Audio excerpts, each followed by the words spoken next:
نہ میرا کوئی مدرسہ، ہاں نہ میری کوئی مسجد، چندے آپ کو دیں، نمازیں آپ کے پیچھے پڑھیں. ہم توڑ رہے اس لیے نہیں ہے، آپ کے بزرگ ویسے اسی لیے توڑتے تھے کہ کسی سے توڑ کے اپنے ساتھ جوڑیں. اصل میں نا انہوں نے یہی جرم کیا، یہ سمجھتے ہیں دوسرے بھی یہی کچھ کرتے ہیں. بندہ خود چور ہے نا، دوسرے کو ہی سمجھتا ہے. یہ آپ صحیح کہہ رہے ہیں، یہ ایسے ہی ہوتا رہا. لیکن آج جو شخص آپ پہ اللہ تعالیٰ نے مسلط کیا ہے نا، یہ شخص آپ کے بزرگوں سے توڑ کے اپنے ساتھ نہیں جوڑ رہا، یہ اس کے ساتھ جوڑ رہا ہے جس کی قبر مدینے میں ہے. صلی اللہ علیہ وآلہ وسلم. صلو علی محمد وآل محمد، اللہم صلی علی محمد وعلی آل محمد. النبی اولا بالمؤمنین من انفسہم وازواجہ امہاتہم. یہ نبی مومنین کی جانوں سے بڑھ کے ان پہ حق رکھتے ہیں، اور نبی کی بیویاں امت کی مائیں ہیں، اور نبی امت کے روحانی باپ. ہم تو اس شخصیت کے ساتھ جوڑ رہے ہیں. جی تنو اپنا ابا نہیں لبدا، وہ تو بیچارے شروع سے ہی بابوں کے مخالف ہیں. میں بابا نہیں، بہت سارے ہیں. تو پہلے بابیاں دا مخالف شیطان ہویا سی، وہ شیطان دے آپ بچیا تو بھی بابے دا ہی مخالف ہے. اور پھر نکے نکے ٹوٹے چلا کے آپ دیکھو مجھے کیا کہتے ہیں. میں نے کہا ابتدا عشق ہے، روتا ہے کیا، آگے آگے دیکھ تیرے ساتھ ہوتا ہے کیا. میں کہا جڑا بڑے بابے دا منکر جدو شیطان جڑے آج کل کے ساڈے بابیاں دا منکر ہے وہ کون ہے. اس واسطے یہ جو چورن بیچ رہے ہیں اس کا نہیں بکے گا. وہ جی مجھے دین سمجھ آیا ہے. میں کیا بیٹھا برف والے کارخانے کے بہت باہر نکل ہے، نبی پاک نے تار سے پتھر کھاتے ماما تم باہر گیا ہمارے بولتے نہیں نکلتا، تیرے پیو نے پتھر کھانے میں، اور تیرے تو چنگا سے بابا کھانے مریض بھی سینا. کمال والی بات ہے جناب. ایسے ہی بک بکانا شروع کیا، باہر نکل بہت کمال ہے. تو اسلام کا کام نہیں کرنا، صحیح دین بھلا پھر. چند لوگ آوارہ ذہن کے ان کی تسکین کا سبب ہو.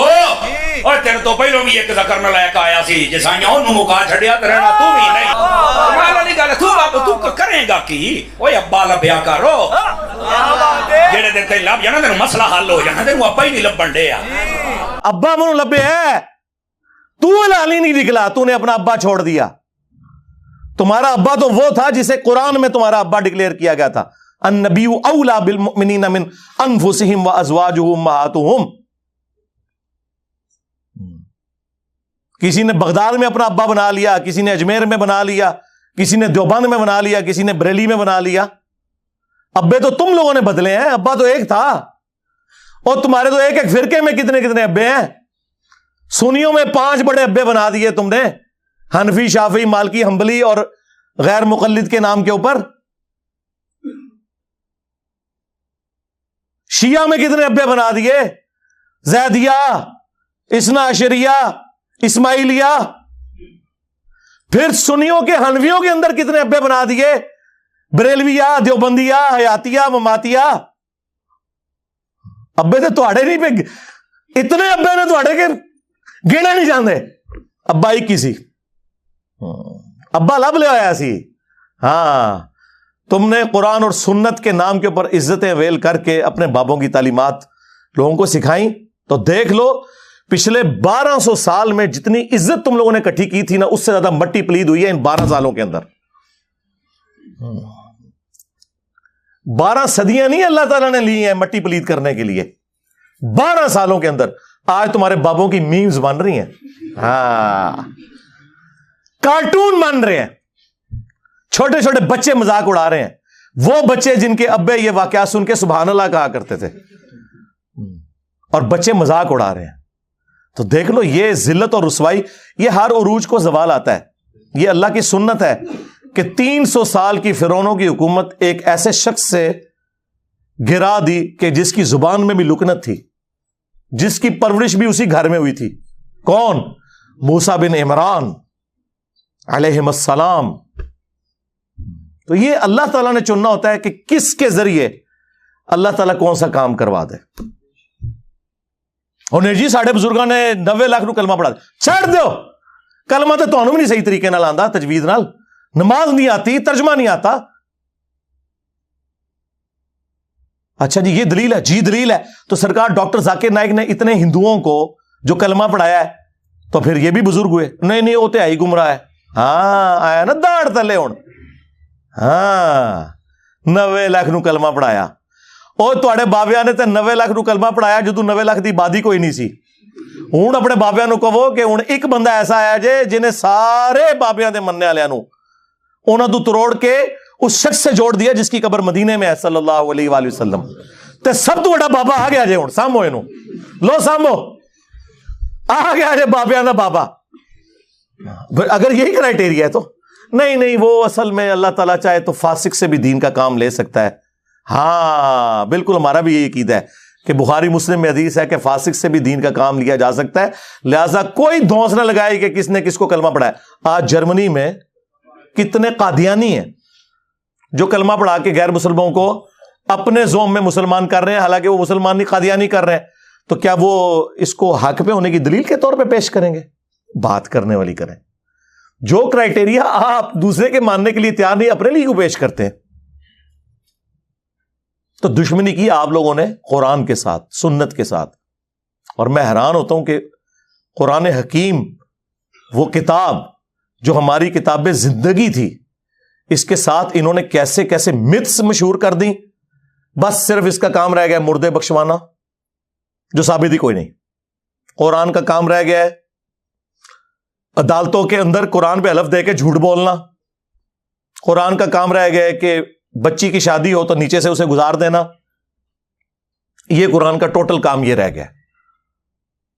قرآن اس لیے نازل ہوا تھا یار, ایک غیر مسلم بھی آپ کو خط لکھے نا, امیگریشن کے کاغذ آ جائے نا فرینچ کے اندر, انگلش کے اندر, اور آپ کو یہ زبانیں نہ آتی ہوں تو 10 بندے ڈھونڈتے پھرتے ہیں کہ یار بتاؤ کیا لکھا ہوا ہے. اور اللہ کی کتاب کبھی اس کو ترجمے سے پڑھنے کی کوشش ہی نہیں کی, جبکہ ہر فرقے کا ترجمہ موجود ہے. دیکھیں جھگڑا تب تھا جب آپ کہتے ہیں کہ انجینئر صاحب خود ترجمہ دے رہے ہیں. لوگ میرے بارے میں کہتے ہیں نا کہ یہ علماء سے دور کر رہا ہے. سرکار بالکل الٹ بات ہے, میں علماء کے آپ کو قریب کر رہا ہوں. لیکن مسئلہ یہ ہے کہ میں ایک عالم کے آپ کو قریب نہیں کرتا, میں کہتا ہوں سب کی بات سنو. ہاں وہ اس کو کہتے ہیں علماء سے دور کرنا, وہ کہتے ہیں صرف ہماری سنو. کیا میں نے کبھی کسی کو کہا کہ آپ میرا قرآن کا لکھا ہوا ترجمہ پڑھیں؟ نہ میں نے کوئی لکھ کے آپ کو دیا. میں نے ہمیشہ کہا کہ بریلوی ہو تو احمد بریلوی کا ترجمہ پڑھ لو. چاند ایک جگہ پہ اختلاف ہو سکتا ہے نا, ایاک نعبد و ایاک نستعین کا ترجمہ انہوں نے یا شیخ عبد القادر جیلانی مدد تو نہیں کیا ہوا. دیوبندی ہو اشری تھانوی کا ترجمہ پڑھ لو. کون سا دنیا کا دیوبندی عالم ہے انکلوڈنگ تقی عثمانی صاحب کے جو یہ دعویٰ کرے کہ میں اشری تھانوی سے بہتر قرآن جانتا ہوں؟ تو ہم تو کہتے ہیں کہ آپ ان بچوں سے نہ قرآن پڑھیں, ان کے بڑے بڑے ابوں سے پڑھیں. مجھ سے وہ ٹی ایل پی والے بھائی نے جب انٹرویو کیا کہ جی آپ اپنا استاد کسے مانتے ہیں, میں نے کہا مذہب بریلوی کو, میں نے ان سے پڑھا ہوا ہے. اگرچہ وہ 1921 میں فوت ہو گئے تھے, میں 1977 میں پیدا ہوا ہوں, لیکن یقیناً وہ قرآن کا ترجمہ کمائی کے لیے نہیں کر کے گئے تھے. انہیں تو عربی آتی تھی, ترجمہ انہوں نے کیا تھا میرے لیے. اردو تو مجھے آپ سے بھی زیادہ آتی ہے. جس طرح صحابہ کرام کو لکھنا پڑھنا نہیں آتا تھا, لیکن ان کی زبان میں قرآن نازل ہوا تو انہیں ڈائریکٹ سمجھ آتا تھا. خیر میں نے تو بعد میں عربی بھی سیکھ لی ہے, عربی نہ بھی سیکھوں یا کوئی نہ بھی سیکھے, اردو زبان میں جب کر دیا تو ہم تو ڈائریکٹ احمد بریلوی سے ترجمہ پڑھ رہے ہیں, ہم ڈائریکٹ اشری تھانوی سے پڑھ رہے ہیں, ہم ڈائریکٹ جوناگڑھی سے پڑھ رہے ہیں, ہم شیعہ کے سید فرمان علی شاہ سے ترجمہ پڑھ رہے ہیں ڈائریکٹ. تو شاہی کوئی نہیں, اور یہ آپ خود مانیں گے کہ آپ شاہی کوئی نہیں اپنے بڑے بابوں کے مقابلے پہ. تو یہ ترجمے انہوں نے کمائیوں کے لیے کیے تھے, یہ تو کوئی نہیں کہا کمائی کے لیے کیے. تو اس لیے کیے تھے کہ پبلک کو پتا چلے قرآن میں کیا لکھا ہوا ہے, وہ آپ پڑھنے نہیں دے رہے. ہمارے ایک شیعہ دوست ہیں عالم دین, ماشاءاللہ بہت اچھا کام کر رہے ہیں. ان کا ایک جملہ گولڈن جملہ ہے. انہوں نے کہا کہ آج کوئی غیر مسلم آ کے آپ سے یہ کہے کہ میں مسلمان ہونا چاہتا ہوں یا ابھی ہوا ہوں, مجھے بتائیں میں نے اسلام کو اسٹڈی کرنا ہے کہ اسلام کی مجھ سے کیا ریکوائرمنٹ ہے, میرا خدا مجھ سے کیا چاہتا ہے, میرا اللہ مجھ سے کیا ڈیمانڈ کرتا ہے, تو آپ اسے کون سی کتاب پڑھنے کے لیے دیں گے؟ تو ساروں کا جواب یہ ہوگا جی قرآن پڑھنے کے لیے دیں گے. اور آگے سے وہ گورا یہ پوچھ لے کہ بھائی آپ نے بھی اسی قرآن کو پڑھ کے اپنے عقیدے صحیح کیے تھے؟ ہاں, تو منہ اڑ کے بیٹھو گے. اس کا جواب یہ نہیں ہوگا کہ میں نے, میرے پرکھیں جو بھی کسی نے نہیں قرآن ترجمے نال پڑھے. ایسی اللہ دے فضل نال جدوں انہوں نے کلمہ پڑھیا ہوں تک کسی نے قرآن ترجمے نال نہیں سے پڑھیا. اس کی وجہ میں آپ کو بتا دیتا ہوں, قرآن کا ترجمہ بمشکل 200-250 سال پہلے کیا ہے شاہ ولی اللہ دہلوی نے فارسی میں, اور اس وقت بھی کوئی پرنٹنگ پریس وغیرہ نہیں تھے, وہ چند لوگوں تک ہی پہنچا. ایکچولی اگر آپ دیکھیں تو ان 15-20 سالوں میں زیادہ ہوا ہے کہ سافٹ ویئر بنے عام بندوں کے ہاتھ میں ہے. ورنہ ترجمہ والا قرآن تو آپ کو مسجدوں میں نہیں ملتا تھا. او حافظ قرآن نے نہ ترجمہ پڑھا ہو تو اور کس نے پڑھنا ہے؟ حافظ بن کے نکلتے ہیں. حافظ نہیں، حافظ. انہوں نے نہیں قرآن ترجمے سے پڑھا ہوا، اور کس نے پڑھنا ہے؟ اور جس کے ماں باپ نے امید لگائی ہے کہ انہیں سانو لے جانا ہے کتے جتھے آپ جانا سی. ہاں، تراوی کے دنوں میں تھوڑی تھوڑی داڑھی بڑھا لیں گے تو جس طرح جناب عید آئے گی تو او پہ عید ہے داڑھی. اور کس لیے؟ پیسے کمانے کے لیے. مفت کون بنا داڑھی تراویاں؟ ٹھیکے تو ہوں نے. ہاں، یہ قرآن کے ساتھ آپ لوگ کر رہے ہیں. اور قرآن کیا کہہ رہا ہے؟ وَأُوحِيَ إِلَيَّ هَذَا الْقُرْآنُ لِأُنذِرَكُمْ بِهِ وَمَن بَلَغَ. اے نبی تم فرماؤ قرآن مجھے اللہ نے اس لیے وحی کیا تاکہ اس قرآن کے ذریعے میں تمہیں بھی تبلیغ کر دوں، اور جس تک یہ قرآن پہنچ جائے اس قرآن کے ذریعے تبلیغ کرے. قرآن تو یہ کہہ رہا ہے. قرآن تو کہہ رہا ہے وَلَقَدْ يَسَّرْنَا الْقُرْآنَ لِلذِّكْرِ فَهَلْ مِن مُدَّكِرٍ. ہم نے قرآن کو سمجھنے کے لیے آسان کر دیا، ہے کوئی نصیحت حاصل کرنے والا؟ قرآن تو یہ کہہ رہا ہے. قرآن تو کہہ رہا ہے فذکر بالقرآن من یخاف وعید. اے نبی قرآن کے ذریعے تبلیغ کریں ہر اس شخص کو جو اللہ کی دھمکی سے ڈرتا ہے. قرآن تو یہ کہہ رہا ہے. قرآن تو سورہ صاد میں کہہ رہا ہے کہ قرآن ہم نے اس لیے نازل کیا کہ اس سے لوگ نصیحت حاصل کریں، اس کی آیات میں تدبر کریں اور عقل مند لوگ اس سے نصیحت حاصل کریں. لیکن آپ لوگوں نے کیا کہا کہ قرآن کس لیے نازل ہوا ہے؟ مردے بخشوانے کے لیے. ہمارے محبوب صلی اللہ علیہ وآلہ وسلم کی پوری زندگی سینٹرڈ اراؤنڈ قرآن ہے. آپ کا انسٹرومنٹ آف دعوت قرآن ہے. وَأُوحِيَ إِلَيَّ هَذَا الْقُرْآنُ لِأُنذِرَكُمْ بِهِ وَمَن بَلَغَ. اے نبی تم فرماؤ قرآن مجھے اس لیے وحی کیا گیا تاکہ اس قرآن کے ذریعے میں تم تک بات پہنچاؤں جس تک بھی پہنچے. اور وہ دیکھیں کیسی پہنچائی ہے. صحیح مسلم میں یہ حدیث ہے. نبی علیہ السلام نے حجت الوداع کے موقع پر فرمایا تھا میں تم میں ایک چیز ایسی چھوڑ کے جا رہا ہوں جسے پکڑ لوگے کبھی گمراہ نہیں ہوگے، وہ اللہ کی کتاب ہے. اچھا، حجت الوداع کا جو خطبہ مسلم شریف میں آیا نا اس میں صرف قرآن کا ذکر ہے، حدیث سنت کا ذکر نہیں ہے. کیونکہ سنت کو ماننا قرآن ہی کو تو ماننا ہے. قرآن نے نہیں کہا ہے نا من یطع الرسول فقد اطاع اللہ. جس نے رسول اللہ کی اطاعت کی اس نے اللہ کی اطاعت کی. ٹھیک ہے، ایک حسن درجے کی روایت ہے حاکم کے اندر، قرآن اور سنت دو چیزیں. لیکن حجت الوداع کا جو خطبہ مسلم شریف میں آیا اس میں صرف قرآن کا ذکر ہے. لیکن وہ لکھی رہ گئی مسلم میں حدیث. یہ حدیث مسلم شریف میں ہی لکھی رہ گئی کہ اللہ تعالیٰ اس قرآن کی وجہ سے قوموں کو عروج دے گا اور زوال دے گا.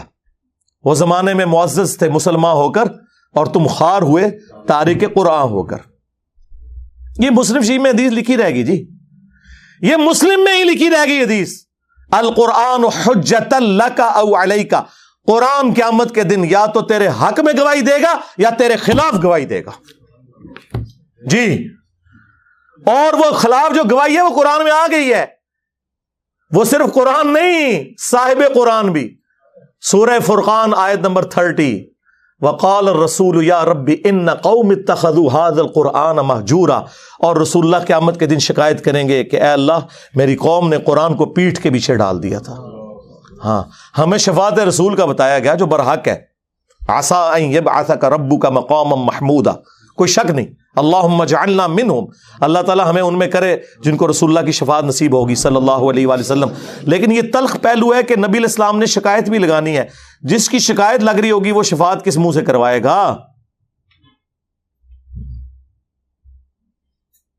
ہم کہہ رہے ہیں جو کچھ بھی ہے تیرے محبوب کی امت سے ہیں، اور محبوب پہلے ہی کہہ رہے ہیں کہ میں نے شکایت لگانی ہے جس نے قرآن کو چھوڑ دیا. محبوب تو رو رہے ہیں اس بات کے اوپر. بخاری اور مسلم دونوں میں حدیث ہے. عبداللہ ابن مسعود رضی اللہ تعالیٰ عنہ کہتے ہیں ایک دن نبی علیہ السلام ممبر پہ چڑھے اور میں آڈینس میں نیچے بیٹھا ہوا تھا. تو رسول اللہ نے کہا عبداللہ ہمارے قریب آؤ. میں قریب گیا. کہا عبداللہ ہمیں قرآن سناؤ. ان کا یا رسول اللہ قرآن تو آپ پہ نازل ہوا ہے. آپ نے فرمایا کہ مجھے دوسروں سے سن کے لطف آتا ہے. تو عبداللہ ابن مسعود کہتے ہیں کہ میں قرآن حکیم پڑھنا شروع کیا اور سورہ نساء کی میں نے تلاوت شروع کی. آپ شوق دیکھیں کہ سورہ نساء شروع کی انہوں نے 40 آیات پڑھ دی، نبی علیہ السلام ممبر پہ بیٹھے ہوئے ہیں اور وہ نیچے قرآن تلاوت کر رہے ہیں اور حضور اس کا لطف اٹھا رہے ہیں. اور جب آیت نمبر 41 پہ پہنچے نا، فَكَيْفَ إِذَا جِئْنَا مِن كُلِّ أُمَّةٍ بِشَهِيدٍ، وہ کیسا دردناک وقت ہوگا قیامت کا کہ جب ہم ہر امت میں سے ایک گواہ کو، اس امت کے پیغمبر کو اٹھائیں گے. کس لیے؟ کہ بتائے کہ اس نے دعوت کا کام کیا تو اس کے اگینسٹ اس کی امت نے کیسا رسپانس کیا. وَجِئْنَا بِكَ عَلَىٰ هَٰؤُلَاءِ شَهِيدًا، اور اے محبوب صلی اللہ علیہ وآلہ وسلم ہم آپ کو گواہ بنا کر اٹھائیں گے ان کے اوپر جن میں آپ کو مبعوث کیا گیا. بس یہ آیت سننی تھی. امت تو کہتی ہے جو کچھ بھی ہے محبوب کی امت سے ہے، اور محبوب کیا فرما رہے ہیں؟ عبداللہ بس کرو، عبداللہ بس کرو. کہتے ہیں میں نے نگاہ اٹھا کے حضور کی طرف دیکھا تو آپ کی دونوں آنکھوں سے زارو قطار آنسو جاری تھے کہ مجھے اپنی امت کے خلاف قرآن کی اس آیت کے تحت گواہی دینی پڑے گی. حضور اس لیے رو رہے ہیں کہ مجھے گواہی دینی پڑے گی کہ میری امت نے قرآن کو چھوڑ دیا، میرے دین کو پس پش ڈال دیا، اور امت امید لگائی بیٹھی ہے حضور نے شفاعت کرنی ہے. آپ دیکھیں کتنا فرق ہے. بخاری مسلم دونوں میں حدیث ہے، نبی علیہ السلام نے فرمایا جو لوگ زکوٰۃ نہیں ادا کرتے اپنے مال کی، کان کھول کر سن لو، ایسا نہ ہو کہ قیامت والے دن کسی کی گردن پہ اس کی وہ بکری سوار ہو جو بکریوں کا ریوڑ اس نے رکھا ہوا ہے اور اس نے اس کی زکوٰۃ نہیں دی، اور وہ مجھے پکار رہا ہو اغثنی یا رسول اللہ، یا رسول اللہ میری مدد کیجئے، میں تمہارے کچھ کام نہیں آؤں گا، میں نے جو کچھ بتانا تھا دنیا میں تمہیں بتا دیا. آپ حیران ہوں گے، میٹرک میں جب میں پڑھتا تھا 1992 میں، تو بریلویوں کی ایک جماعت تھی انجمن طلباء اسلام ATI، ان کا جو بیج ہوتا تھا نا اس پہ لکھا ہوتا تھا اغثنی یا رسول اللہ. وہ سیدھا بھی ہوتا تھا، گول بھی ہوتا تھا، گرین کلر کا اور گولڈن رنگ کا، اغثنی یا رسول اللہ. کاش اس کے نیچے بخاری اور مسلم کی اس حدیث کا نمبر لکھا ہوتا جس کے اندر یہ جملہ آیا ہے. ہم تو اس کو لیتے تھے یا رسول اللہ ہماری مدد کرے، لیکن یہ جملہ تو نبی علیہ السلام نے امت کے لیے ٹونٹ کے طور پہ بولا ہوا ہے کہ تم تو مدد مانگو گے، میں نے تمہارے کام نہیں آنا. کیوں؟ اس حدیث میں الفاظ ہے میں نے تمہیں دنیا میں بتا دیا تھا، کہیں ایسا نہ ہو کہ کسی کی گردن پہ اس کی گائے سوار ہو جس کی اس نے زکوٰۃ نہیں دی، جب وہ گائے 40 کے عدد کو پہنچ جائیں، یعنی عام گائے کی تو زکوٰۃ نہیں ہے، اور وہ چیخیں مارتا ہوا کہ اغثنی یا رسول اللہ میری مدد کرے، میں نے تمہیں دنیا میں اللہ کا پیغام پہنچا دیا تھا، میں تمہارے کچھ کام نہیں آؤں گا. پھر نبی علیہ السلام نے اونٹ کا سوار ہونے کا ذکر کیا. تو اندازہ کریں اللہ کے نبی علیہ السلام نے اپنی امت کو ایک ایک تفصیل کھول کر بیان کر دی ہے، کوئی کسر نہیں چھوڑی، کھول کھول کر باتیں بیان کر دی ہیں، کسی کو وہم بھی باقی نہ رہے. پھر بھی امت کو خیال نہ آئے تو الگ بات. پھر حجۃ الوداع سے جو واپسی پہ نبی علیہ السلام نے غدیر کا خطبہ دیا ہے، غدیر خم کا، صحیح مسلم میں ہی اوپر تلے 4 احادیث ہیں 6225 سے 6228 تک. اے لوگو آگاہ ہو جاؤ، میں بھی ایک انسان ہوں، قریب ہے کہ اللہ کا قاصد یعنی موت کا فرشتہ میرے پاس آئے اور میں اس کی دعوت قبول کر لوں. میں اپنے بعد تم میں 2 بھاری چیزیں چھوڑ کے جا رہا ہوں.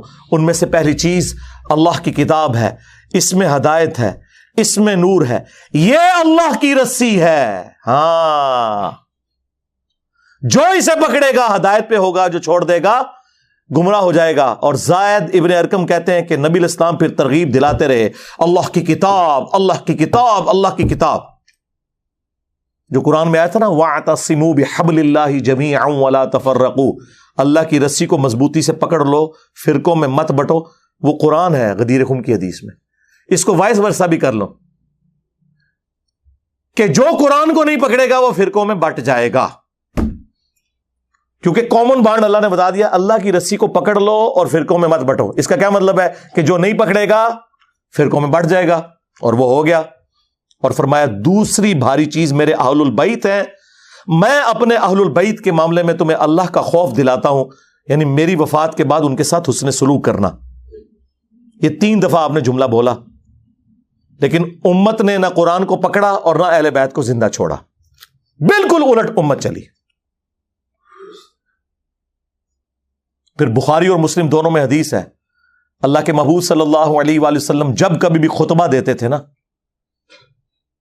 تو آپ علیہ السلام ممبر پہ آ کے کہتے تھے اما بعد فإن خیر الحدیث کتاب اللہ وخیر الہدی ہدی محمد صلی اللہ علیہ وآلہ وسلم وشر الامور محدثاتها وکل محدثۃ بدعہ وکل بدعۃ ضلالہ وکل ضلالۃ فی النار.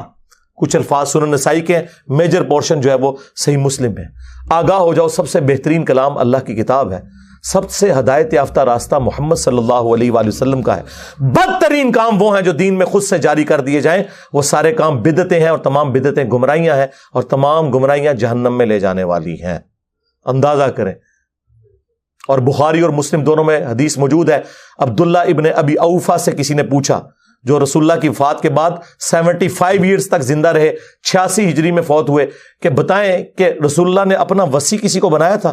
تو انہوں نے کہا نبی علیہ السلام نے ہمیں قرآن کے مطابق چلتے رہنے کی وصیت کی تھی. قرآن وصی رسول ہے, خلیفۃ الرسول ہے, وصی رسول, جس کے اوپر آج سنی شیعہ دو فرقے بنے ہوئے ہیں. سیدنا ابوبکر خلیفۃ الرسول ہیں صحابہ کرام کے اجماع کے اوپر. وصی رسول نہیں, وصی رسول قرآن ہے. وصی رسول نہ سیدنا ابوبکر ہے نہ سیدنا علی ہے, اور وہ نیچرل ہے, کیونکہ 2 سال کے بعد تو حضرت ابوبکر بھی فوت ہو گئے. ہاں, 12 سال کے بعد سیدنا عمر بھی شہید ہو گئے, 24 سال کے بعد سیدنا عثمان بھی شہید, اور 30 سال کے بعد سیدنا علی بھی شہید, اور آخری صحابی ابو طفیل عامر بن واثلہ 110 ہجری میں نبی علیہ السلام کی وفات کے 100 سال کے بعد وہ دنیا سے چلے گئے. اس کے بعد اس پلانٹ ارتھ پہ کوئی صحابی نہیں ہے. نبی علیہ السلام کسی صحابی کو بھی وصی بناتے تو مر تو اس نے بھی جانا تھا, یہ زندہ چیز چھوڑی. بخاری مسلم دونوں میں حدیث ہے, اللہ نے ہر نبی کو کوئی نہ کوئی معجزہ دیا تھا, اور جتنے لوگ اس نبی پر ایمان لاتے تھے اسی معجزے کی وجہ سے لاتے تھے. مجھے اللہ نے سب سے بڑا وحی کا معجزہ دیا ہے قرآن. میں اللہ سے امید کرتا ہوں سب سے زیادہ میرے امتی ہوں گے جنت میں جانے والے, کیونکہ میرا معجزہ سب سے بڑا ہے قرآن کی وجہ سے. اور بخاری مسلم میں آ گیا کہ جنتیوں کا نصف میری امت سے ہے, قرآن کی وجہ سے. جامعہ ترمذی میں, سنن ابن ماجہ میں حدیث ہے, جنتیوں کی 120 میں سے 80 صفحے میری امت سے, قرآن کی وجہ سے. یعنی قرآن مطلب یہ مردوں کو بخشنے وانے کی وجہ سے نہیں, سرکار عمل کرنے کی وجہ سے. تو نبی علیہ السلام کا وصی, آپ کا خلیفہ, آپ علیہ السلام کا انسٹرومنٹ آف دعوت, ہر چیز. صحیح بخاری میں ایک بڑی زبردست حدیث ہے جو میں نے ہی ایک دفعہ اپنے ممبر سے بیان کی ہے, ادروائز وہ حدیث آپ نے کبھی سنی نہیں ہوگی, کیونکہ اس کے ساتھ 295C جڑی ہوئی ہے. صحیح بخاری میں ایک چیپٹر ہے کتاب الاعتصام بالکتاب والسنہ, قرآن و سنت کو مضبوطی سے پکڑنا. اس چیپٹر میں امام بخاری ایک حدیث لے کے آئے ہیں کہ جب حضرت ابوبکر کی بیعت کی گئی نا, تو دوسرے دن حضرت ابوبکر صدیق رضی اللہ تعالیٰ عنہ آڈینس سے خطاب کرنے کے لیے مسجد نبوی میں آئے. تو ان کے خطاب کرنے سے پہلے حضرت عمر ممبر پہ چڑھے, جس طرح آج کل بھی اسٹیج سیکرٹری کے طور پہ, اور کمال کا خطبہ دیا. 2 جملوں کا خطبہ ہے وہ بخاری میں آیا, لیکن مولوی نہیں آپ کو بتائے گا. جن کو بتانا چاہیے وہ بھی ڈرتے ہیں بتاتے ہوئے, جن کو نہیں بتانا چاہیے وہ تو نہیں بتائیں گے. حضرت عمر کے الفاظ ہیں کہ دیکھو, یعنی حضور کے غم کی وجہ سے لوگ دکھی تھے. یعنی جس شخصیت کو آپ اپنے ماں باپ اولاد سب سے بڑھ کر عزیز سمجھتے ہیں اور وہ دنیا سے چلی جائے, تو صحابہ کرام کی تکلیف کا اندازہ کون کاٹ سکتا ہے. تو سیدنا عمر نے کہا کہ دیکھو, اللہ نے اپنے نبی کے لیے وہ پسند کیا جو اللہ کے پاس تھا, وہ اس سے بہتر تھا جو دنیا میں ہے. وَلَلْآخِرَةُ خَيْرٌ لَكَ مِنَ الْأُولَىٰ, اے نبی تمہارا ہر آنے والا لمحہ گزرے ہوئے سے بہتر ہوگا. کیوں؟ وَرَفَعْنَا لَكَ ذِكْرَكَ, ہم نے آپ کے لیے آپ کا ذکر بلند کر دیا. دنیا میں کوئی لمحہ ایسا نہیں ہے کہ اللہ کے ساتھ رسول اللہ کا نام نہ بولا جاتا ہو اذان کے اندر. اللہم صلی علی محمد وعلی آل محمد. تو حضرت عمر کے الفاظ ہیں کہ اللہ تعالیٰ نے وہ پسند کیا جو تمہارے نبی کے لیے بہتر تھا, لیکن اللہ نے تمہارے لیے تمہارے نبی کے جانے کے بعد وہ کتاب چھوڑ دی ہے جس کتاب کے ذریعے اس نے اپنے نبی کو ہدایت دی تھی. اب یہ بڑا خطرناک جملہ تھا، خطرناک جملہ تھا، خطرناک سے بھی اگلا ورژن. تم بھی اس کتاب کو پکڑو گے تو ہدایت پہ قائم رہو گے. اور پھر اس جملے کو ریپیٹ کیا، اس کتاب کو، کہ جس کتاب کو تمہارے نبی کی ہدایت کا ذریعہ بنایا. اچھا، اس کا یہ مطلب نہیں نعوذ باللہ کوئی رسول اللہ گمراہ تھے، نہیں. قرآن میں واضح آیت ہے، ما ضل صاحبکم وما غوا، تمہارے نبی نہ کبھی بہکے ہیں نہ کبھی بہرا چلے ہیں. یہاں پہ بھی ضلہ کا لفظ آیا ہے. یہ کیا ہے جو قرآن حکیم میں اللہ تعالیٰ نے فرمایا ووجدک ضالا فہدی، اے نبی ہم نے آپ کو اپنی محبت میں خود رفتہ پایا اور ہدایت کے بلند ترین مرتبے پر پہنچا دیا. ضال کا مطلب گمراہی بھی ہوتا ہے، ضال کا مطلب کسی کی محبت میں ڈوبنا بھی ہوتا ہے. ان ابانا لفی ضلال مبین، حضرت یعقوب کے بیٹوں نے جو خود صحابی تھے اپنے باپ کے بارے میں کیا کہا تھا کہ ہمارے ابا جان تو یوسف کی محبت میں ڈوب چکے ہیں. اب وہاں ترجمہ آپ فی ضلال مبین کا یہ تو نہیں کرتے کہ ہمارے ابا گمراہ ہو چکے ہیں، وہ تو کافر ہو جاتے اپنے پیغمبر ابے کو کہتے تو نہیں. ووجدک ضالا فہدی، احمد بریلوی نے بالکل صحیح ترجمہ کیا، مولانا مودودی نے بھی صحیح ترجمہ کیا. اپنی محبت میں خود رفتہ پایا اور ہدایت کے اعلیٰ منزل کو پہنچا دیا. یہی مضمون سورہ شورا میں بھی ہے کہ ہم نے اس قرآن کے ذریعے اے نبی آپ کو اس اعلیٰ درجے پر پہنچایا. ما کنت تدری ما الکتاب ولا الایمان، اس قرآن کے نزول سے پہلے آپ نہ کتاب جانتے تھے نہ ایمان کی تفصیلات، بلکہ اللہ نے اس کو ہدایت اور نور کا ذریعہ بنایا. وَإِنَّكَ لَتَهْدِي إِلَىٰ صِرَاطٍ مُسْتَقِيمٍ، اور نبی بے شک اب آپ بھی لوگوں کو ہدایت کی طرف بلاتے ہیں. تو نبی علیہ السلام، وہ میں بتا رہا تھا خطبہ کیوں نہیں لوگ بیان کرتے تھے، اس میں جو حضرت عمر کا جملہ ہے نا کہ اللہ نے اس کتاب کے ذریعے تمہارے نبی کو ہدایت دی، تو اب اس کے لوگ ڈرتے تھے یار یہ تو کہیں گے نبی کو گمراہ مان رہے ہیں. بھائی تم ایکسپلین کرو، ہم نے بھی کر دیا. یہ کبھی بھی خطبہ بیان نہیں ہوا، اور یہ خطبہ صحیح بخاری میں لکھا ہوا ہے. حضرت عمر فاروق رضی اللہ تعالیٰ عنہ نے حضرت ابوبکر کی خلافت اسٹیبلش ہونے کے دوسرے دن خطبہ دیا. کمال کا خطبہ ہے.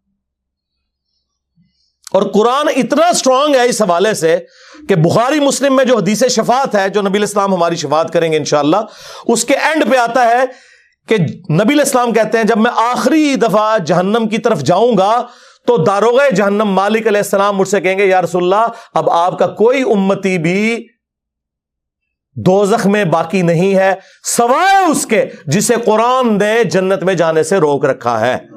قرآن جب روک لے گا نا تو کوئی نہیں بچا سکتا. یہ ویسے شعر ہے، خدا کا پکڑا چھڑائے محمد، محمد کا پکڑا چھڑا کوئی نہیں سکتا. کتنا یہ ظلم کر رہے ہیں، اللہ اور رسول کا مقابلہ کروا رہے ہیں، نعوذ باللہ. اور بخاری مسلم میں لکھا ہے کہ یا رسول اللہ قرآن نے روک لیا ہے، اب آپ کی شفاعت بھی ان کے کام نہیں آئے گی جن کو قرآن نے جنت میں جانے سے روک لیا ہے. اور قرآن نے کن کو روک لیا؟ انہ من یشرک باللہ فقد حرم اللہ علیہ الجنہ ومأواہ النار وما للظالمین من انصار.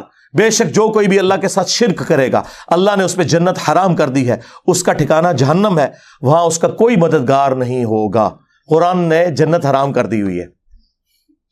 حتیٰ کہ بخاری اور مسلم دونوں میں حدیث ہے اللہ نے ہر نبی کو ایک مقبول دعا دی تھی جو اس نے دنیا ہی میں کر لی، لیکن میں نے اپنی دعا چھپا کے رکھی ہے قیامت کے دن کے لیے، اور میری اس دعا سے میرے ہر امتی کو نفع پہنچے گا سوائے اس شخص کے کہ جس نے دنیا میں اللہ کے ساتھ کسی قسم کا شرک کیا ہوا.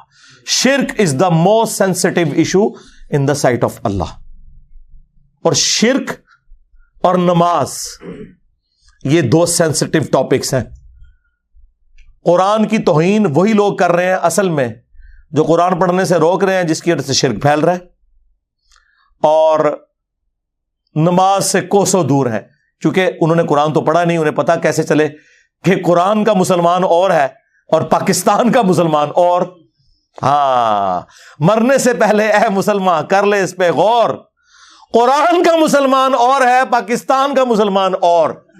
ہاں، قرآن کا تو مسلمان یہ ہے وَأَقِيمُوا الصَّلَاةَ وَلَا تَكُونُوا مِنَ الْمُشْرِكِينَ، سورہ روم آیت نمبر 31. دیکھنا نماز کو قائم کرنا، مشرک نہ ہو جانا. اور صحیح مسلم کی حدیث کے بندے کے کفر اور ایمان، شرک اور اسلام کے درمیان فرق نماز ہے. باقی اس پہ تو کافی بولا جا سکتا ہے، میری کئی ایک ویڈیوز ہیں وہ آپ دیکھ سکتے ہیں اس حوالے سے. میں نے یہ موقع غنیمت جانا کہ میں مسلمانوں کے دماغ کے اوپر سٹرائک کروں کہ خدا کے لیے قرآن کو جو آگ لگی اس پہ جو آپ سیکھ پا رہے ہیں، سب سے بڑے تو دشمن آپ لوگ ہیں جو جزدان میں قرآن کو لپیٹ کے، اور دیکھیں جو مہنگے والے قرآن ہوتے ہیں نا ترجمے والے، ان کے اوپر غلاف بھی چڑھا ہوتا ہے تاکہ تصور سے کہ میں اس کو اتنی دفعہ یوں کروں گا وہ کھولے ہی نہ، وہ ادھر ہی پڑھا رہے۔ بلکہ میں نے تو ریکویسٹ کی ہے کہ پاکستان کے آئین میں جہاں یہ چیز شامل ہے کہ پاکستان میں قرآن غلطیوں سے پاک پرنٹ کیا جائے گا، یہ بہت بڑا جرم ہے، اسی لیے قرآن کے اینڈ پہ لکھا ہوتا ہے کہ اگر کوئی غلطی دیکھیں تو واپس بھیجیں، ہم آپ کو نیا نسخہ دیں گے۔ پاکستان کے آئین میں یہ چیز بھی داخل کی جائے کہ بغیر ترجمے کے قرآن چھاپنا حرام ہو، یعنی پاکستان کے قانون میں، وہ شرعی طور پہ حرام نہیں لفظ استعمال کر رہا، چلے جرم کہہ لیں اس کو۔ بھئی پاکستان میں کیا تک بنتا ہے جہاں 99.99% لوگ عربی نہیں جانتے ہیں، وہاں عربی والا قرآن صرف پرنٹ کرنا کتنا بڑا ظلم ہے۔ مولانا مودودی رحمہ اللہ کا ترجمہ پرنٹ کیا ہے ترجمان القرآن والوں نے، وہ بڑا زبردست ہے۔ ویسے تو آپ دیکھتے ہیں نا اوپر عربی نیچے اردو، انہوں نے پتا کیا کیا ہے، ایک صفحہ پورے کا پورا عربی اور اس کے سامنے والا صفحہ اردو۔ اگر صرف کسی نے اردو بھی پڑھنا ہے نا وہ پڑھتا جائے۔ اچھا لوگوں کو یہ فکر پڑ جاتی ہے یار اردو والا پڑھیں گے تو ثواب نہیں ہوگا کیونکہ 10 نیکیاں نہیں ملن گیا۔ سرکار تہاڈا ایک اردو دا صفحہ تہاڈی آنے والی نسلاں وچ اور گزرے ہوئے بزرگوں کے ہزاروں قرآن پڑھنے سے بہتر ہے جو آپ کو کم از کم شرک سے بچا کے توحید کے اوپر لے آئے گا۔ دیکھیں نا اگر توحید ہی نہ ملی تو ایم اے قرآن ختم کرنے کا کیا فائدہ ہویا؟ جو قرآن ختم کر کے بھی تے پھر دعا کہنا جی یا رسول اللہ انظر حالنا، یا شیخ عبد القادر جیلانی شیئن للہ، قرآن کے لیے پڑھ کے دعا ہو رہی ہے اور بیچ میں یہ نہیں کر رہا ہے، تو کیا کڑیا تو قرآن چوں؟ تو خدا کے لیے قرآن ترجمے والا گھر میں بھی کم از کم آپ لوگ تو کریں نا جی، سارے مسلمان اپنے گھروں میں وہ ترجمہ رکھیں جو زبان آپ سمجھتے ہیں، اس کے بغیر آپ صرف عربی والا قرآن نہ رکھیں۔ اور آج تو ماشاءاللہ جتنی میجر لینگویجز ہیں ان کے اندر قرآن پرنٹ ہو چکے ہیں۔ سعودی عرب کی گورنمنٹ اس حوالے سے بہت بڑا کام کر رہی ہے۔ جتنے حاجی جاتے ہیں نا، پہلے تو وہ عمرے والوں کو بھی دیتے تھے لیکن پھر ریسورسز کی وجہ سے ایشو ہوا تو اب صرف حاجیوں کو دیتے ہیں۔ جو پاکستان انڈیا بنگلہ دیش کے ہیں ان کو اردو زبان میں، انڈونیشین ہے تو ان کو انڈونیشین زبان میں، انگلش جاننے والے ہیں ان کو انگلش والا، وہ واپسی پہ ایئرپورٹ پہ وہ ایک ایک فری کاپی دیتے ہیں۔ میں 2007 میں گیا تھا، مجھے بھی ایک کاپی ملی، میری وائف کو بھی ملی تھی۔ تو اس حوالے سے وہ بہت کام کر رہے ہیں۔ چلیں حاج عمرے پہ کوئی نہیں بھی جاتا، یہاں تو یار اپنے گھروں میں تو کم از کم آپ کوشش کریں کہ آپ ترجمے والے قرآن رکھیں۔ صلو علی محمد وآل محمد، اللہم صلی علی محمد وعلی آل محمد واصحاب محمد وازواج محمد وامت محمد اجمعین الی یوم الدین، آمین۔